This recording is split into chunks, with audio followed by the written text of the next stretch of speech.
Leyendo el libro de los Salmos, Salmos capítulo 3 específicamente, una pequeña, extraña y singular palabrita ahí que se cruza entre un versículo y el otro, ha llamado poderosamente mi atención.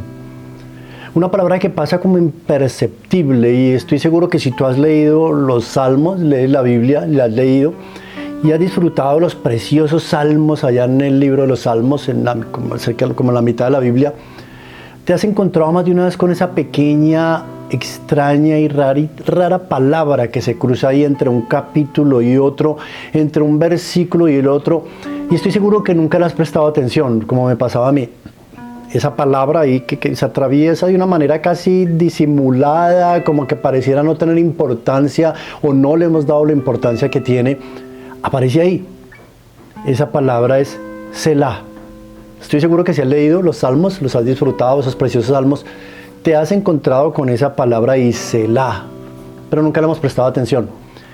Leyendo el capítulo 3 del libro de los Salmos, esa palabra se cruza entre un versículo y otro, Selah. Uno mira y tú buscas en la interpretación o en internet o tratas de encontrarle un significado y no hay una descripción certera o concisa de su significado, pero tiene un significado poderoso. Algo pasa con esa palabra Selah. En el libro de los Salmos capítulo 3 que les menciono, lo escribe el rey David, el conocido rey David. Fue el que escribió, es el autor de ese Salmo capítulo 3. En ese Salmo 3, David está pasando una calamidad inmensa, una angustia del alma, una herida profunda. Si hay heridas que marcan, que duelen, que son hondas, son aquellas que producen los seres que más amamos, ¿no? Cuando las personas de las que menos esperamos una traición, una herida, y ocurre, nos hieren o nos traicionan las personas que más amamos, y eso sí lo que más causa daño, herida, lastima el corazón. David está pasando un momento así. David está viviendo un momento de mucho dolor interno, intenso. Su propio hijo, Absalón, lo quiere tumbar del trono, lo quiere derrocar. Acá David no es el niñito pastor de ovejas, aquí ya es el rey David que ha librado grandes batallas, y se encuentra en este Salmo capítulo 3 cuando le escribe librando una dura batalla. Su propio hijo Absalón es su enemigo, lo quiere derrocar. Su propio hijo Absalón lo está difamando, hablando mal de él, dejando mal su imagen, quiere tumbarlo su propio hijo del trono. Y sus propios amigos o amigos de David se han unido a su hijo Absalón y lo han traicionado y quieren junto con él, con su propio hijo, derrocarlo. Pasa una situación muy difícil David. Y ustedes leen allá en el capítulo 3, los invito a que lo lean, ese precioso salmo. Empieza diciendo el versículo 1, se los leo, Salmo capítulo 3. Oh Jehová, dice David, oh Jehová, cuánto se han multiplicado mis adversarios. Muchos son los que dicen, los que se levantan contra mí. Muchos son los que dicen de mí, no hay para él salvación en Dios. Mire la situación que está viviendo, mire lo que sale de su interior, de su alma. Mire cómo sale esa expresión de angustia. Oh Dios mío, muchos se han multiplicado, han crecido. Ya son muchos, Señor, mis enemigos. Señor, la gente, muchos se han levantado contra mí. Señor, dice el salmista, Señor, hablan y dicen de mí cuando me ven, no hay salvación, no tiene escapatoria. Oh, ha llegado mi fin, como cosas así terribles. La gente pronuncia cosas negativas, ve el panorama oscuro para el rey David. David está ahí expresando su angustia. Oh Señor, se han multiplicado mis enemigos y no es para menos lo que les acaba de contar su propio hijo. Y no está solo, ha conseguido un séquito, un ejército junto con él que se van contra David. Es un momento difícil para David, un momento de angustia. Y está expresando esa angustia. Comienza el capítulo del Salmo de esa manera angustiante. Señor, dicen que para mí no hay salvación. Ahí en el versículo 2 aparece esa palabrita que les mencionaba, Selah. Oh Señor, muchos son los que dicen de mí, no hay para él salvación en Dios. Selah, se cruza esa palabra ahí. Esa palabra, ocurre algo con esa palabra, ¿sabe? Ocurre algo poderoso, impresionante con esa palabra, porque en el versículo inmediatamente siguiente, el versículo 3, muestra que algo ocurrió. El panorama cambia total y absolutamente, que es algo que me sorprende y sorprende al lector. Léelo y verás que te sorprenderás. ¿Cómo es que está leyendo un capítulo, comenzando un salmo con tanta angustia, aparece esa palabra Selah? Y después de esa palabrita, miren lo que dice el versículo 3. Mas tú, Jehová, eres escudo alrededor de mí, mi gloria y el que levanta mi cabeza. ¿No le parece impresionante? Algo ocurre después de esa palabra Selah. Algo ocurre ahí. No hay una traducción o una interpretación exacta para esa palabra Selah, pero llegan a un consenso los estudiosos de la Biblia, los eruditos, de los que leen y se dedican mucho a la palabra, a la teología, llegan a un consenso, y es que esa palabra puede tener un significado que es una pausa musical. Una pausa. Por lo general se relaciona con una pausa. Parece que el salmista ahí, David, hizo una pausa. Me puedo imaginar a David después de esa angustia: Señor, se han multiplicado mis enemigos, muchos se levantan contra mí, mis adversarios se han crecido, dicen que para mí no hay salvación. Está angustiado, está en angustia, pero hace una pausa y coge su arpa, su instrumento musical, y en medio de esa angustia empieza a tocar sus cuerdas y a dejar que suene la melodía. Y en esa pausa hay un tiempo. Parece que entre ese versículo 2 y ese versículo 3, estoy seguro que hay un tiempo. Hay un tiempo, hay una pausa. Él toca su guitarra, su arpa, su instrumento musical, sus cuerdas. Y tiene un momento de pausa, de silencio. Una pausa musical. El que solo deja que suenen las cuerdas de su arpa. El sonido hermoso y melodioso de su arpa. Y después de esa pausa, de ese silencio, de esa pausa musical, su espíritu se reconforta, se levanta, se anima y dice: mas tú, Jehová, eres escudo alrededor de mí, mi gloria y el que levanta mi cabeza. Con mi voz clamé a Jehová, y él me respondió en su monte santo. Les estoy leyendo ahí el Salmo capítulo 3. Con mi voz clamé a Jehová, y él me respondió. Hubo una pausa musical. Ese momento en el que dejó de tener su enfoque en el problema, en la angustia, y se enfocó en él.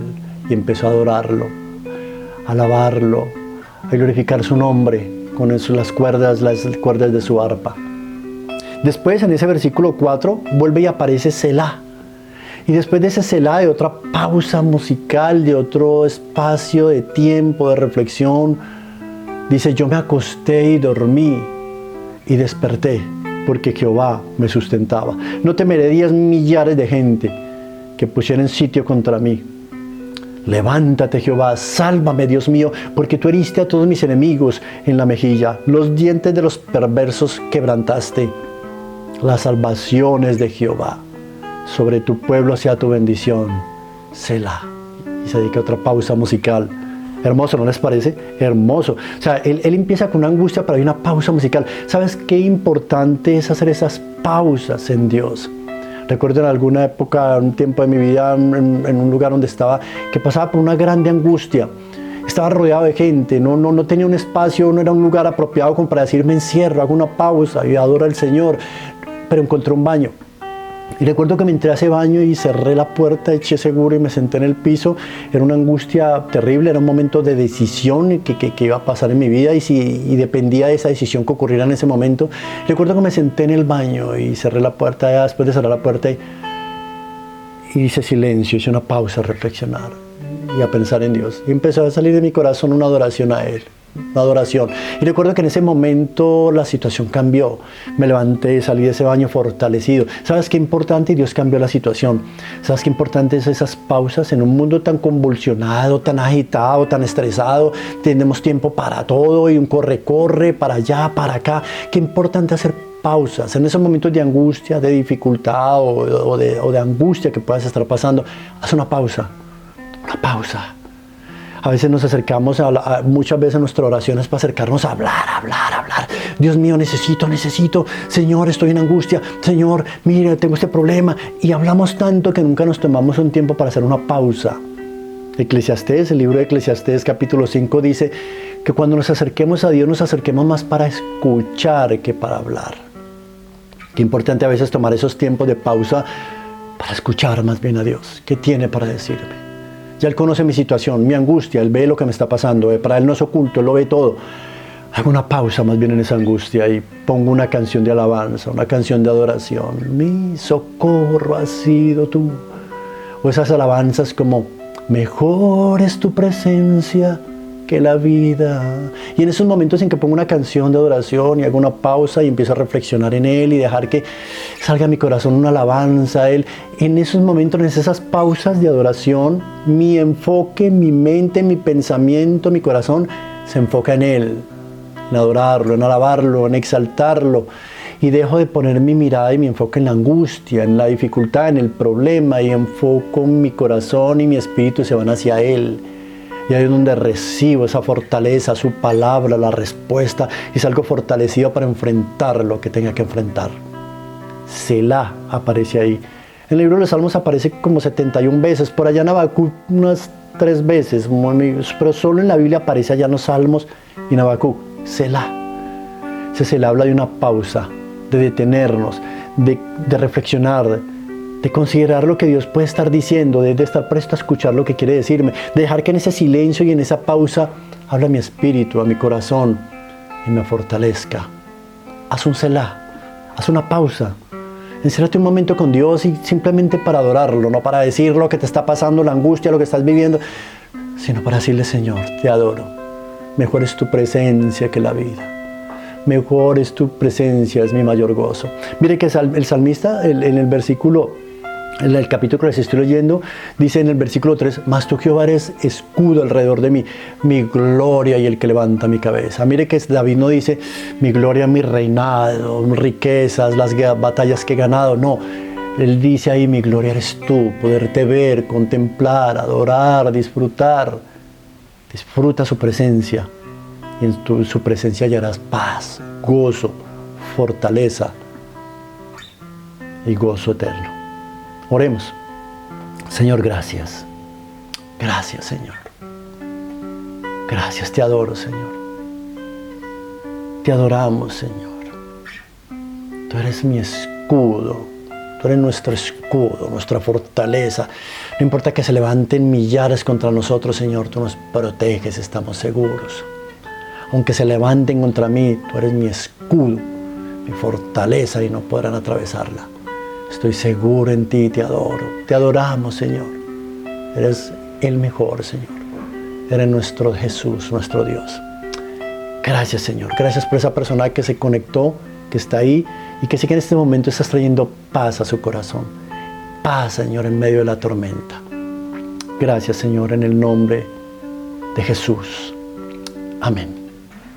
Gracias por acompañarme, gracias por estar ahí, por conectarte. Soy Henry, el lugar secreto.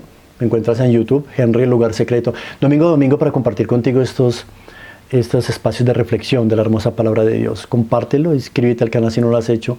Dale un like si fue de bendición para tu vida. Y gracias por haberme acompañado y estar ahí hasta el final. Bendiciones.